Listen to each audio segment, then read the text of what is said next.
Hey everybody, this is Talk Safety to Me, Safety Talk with Apostle Erica Monique Glenn, and this is going to be day 50. And today's safety video is going to be based on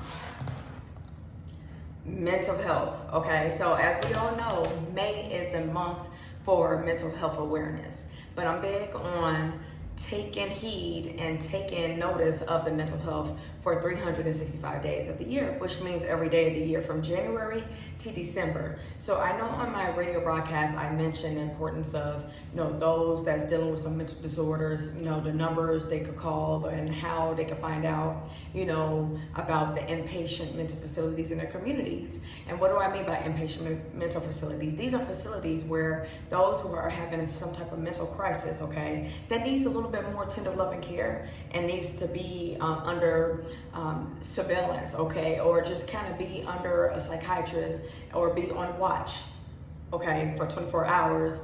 Basically, you would stay inside the facility and, they would make sure you take your medication. You would go to your, speak with your psychiatrist.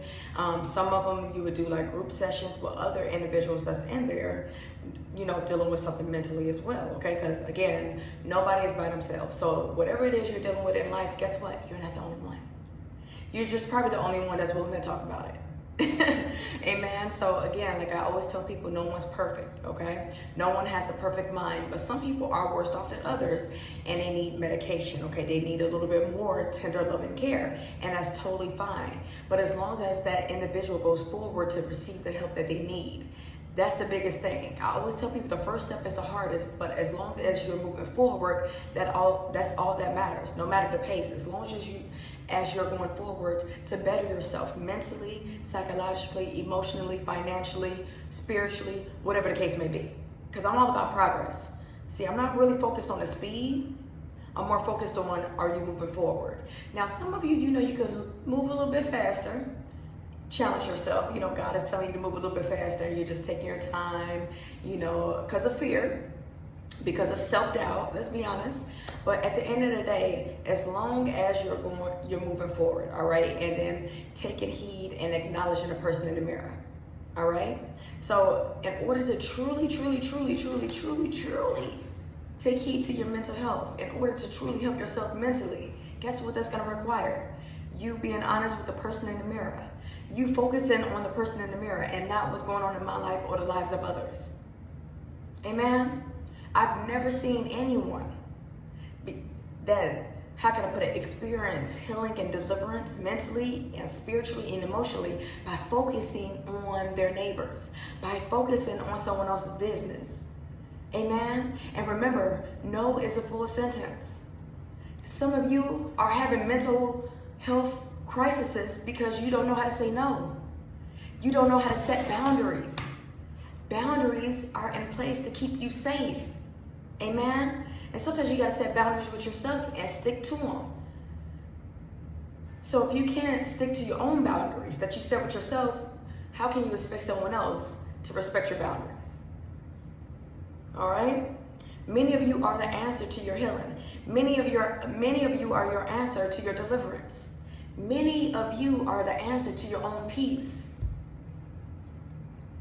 And it's all tied to mental health.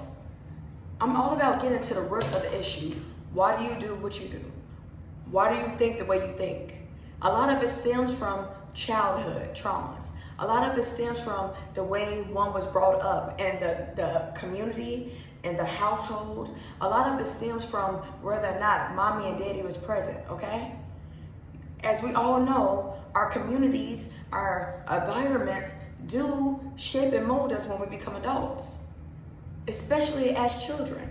And that's why I'm so big on not just mental health with adults, but mental health with, hold on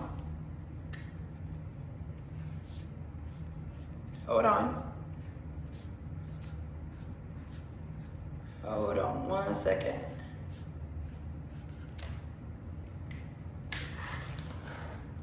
Children,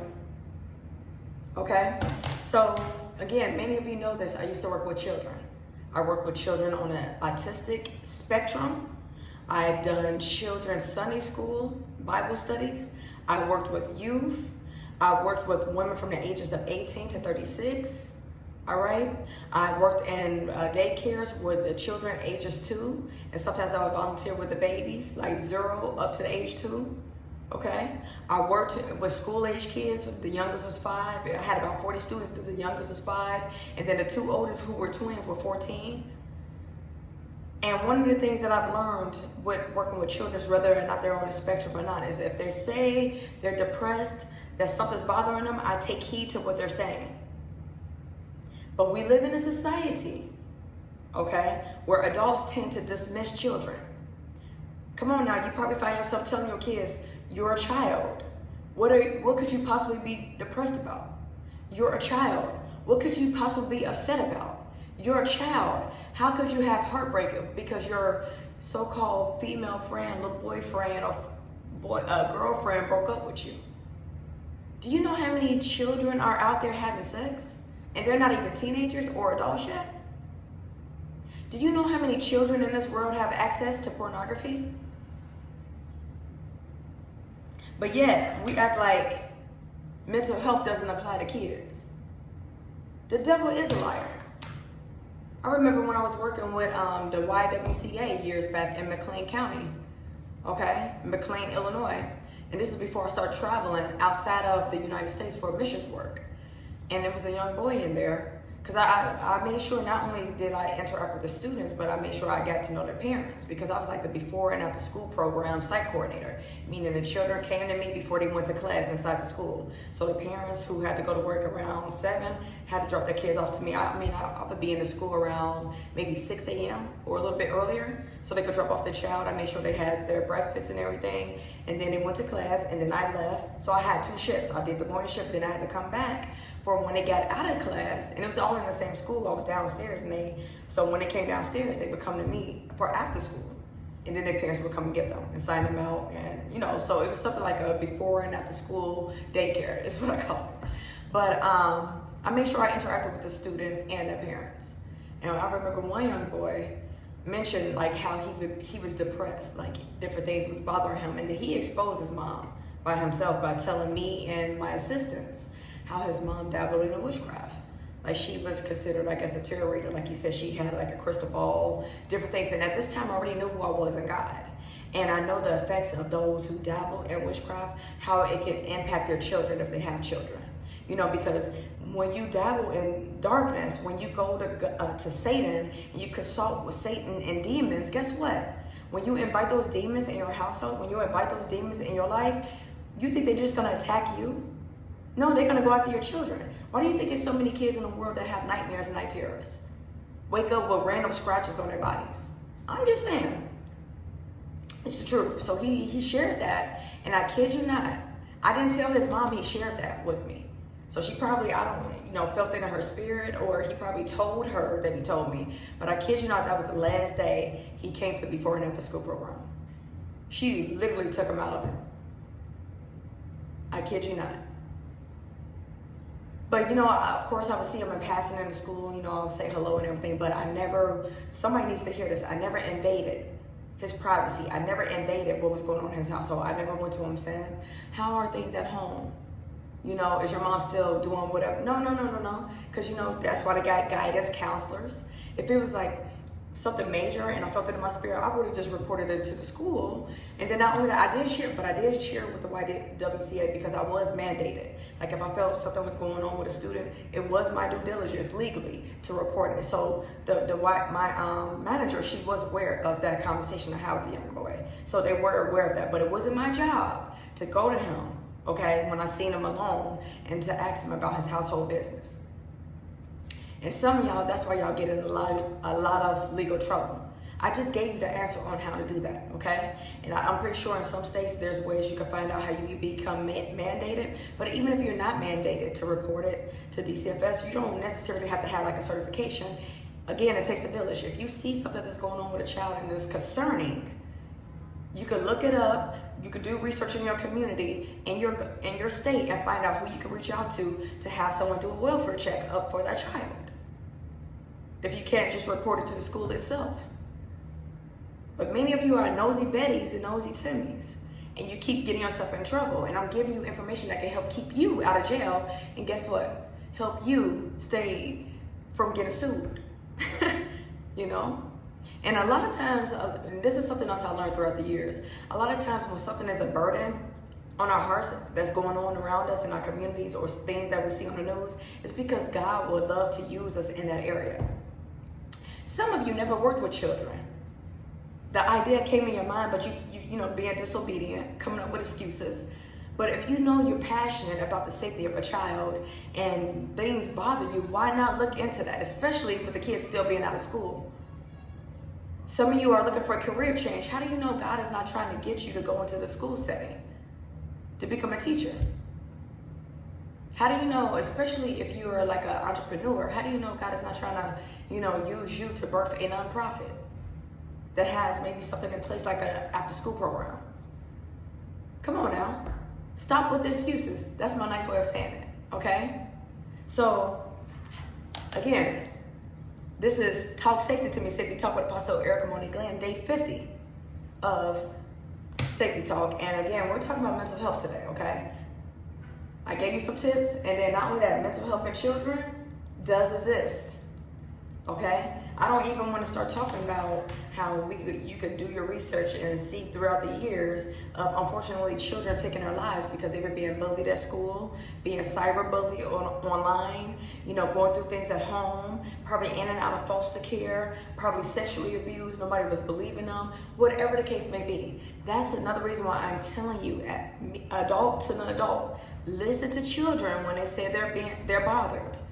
If it seems like a child is acting just not normal, or you have a child that all of a sudden they're having accidents, meaning they're peeing on themselves, they're having behavior issues, they're pooping on themselves, find out what's going on. Especially if you're a teacher and you work in a setting where you don't live with the child. Because usually that's a sign that there's some type of abuse taking place. If it's not sexual, it could be physical, okay? Take heed to the signs is what I'm saying, because we live in a selfish world. Everybody's always on the go. Everybody's always focused on what they need to do, not realizing what the neighbor is going through, especially if it's a child. Because there's so many people and children dying silently, crying out loud, and you guys don't realize that. Hence the reason why we see a lot of these youth. It's kind of been, you know, dying down a little bit in the Baltimore and DC area where the youth aren't really going around doing, you know, rowdy things. I know Chicago's been having some issues, but again, this is another way that they're screaming out. You know, I'm aware that a lot of activities have been removed from schools, extracurricular activities, sports, you know, art, all different things. So it's just like the only thing they have is the streets. The only thing they can think of is to get with their friends and cause ruckus, because where can they go? Everyone doesn't have money to pay for an after-school program. Everyone doesn't have money to, you know, pay for summer school or summer camp for their children.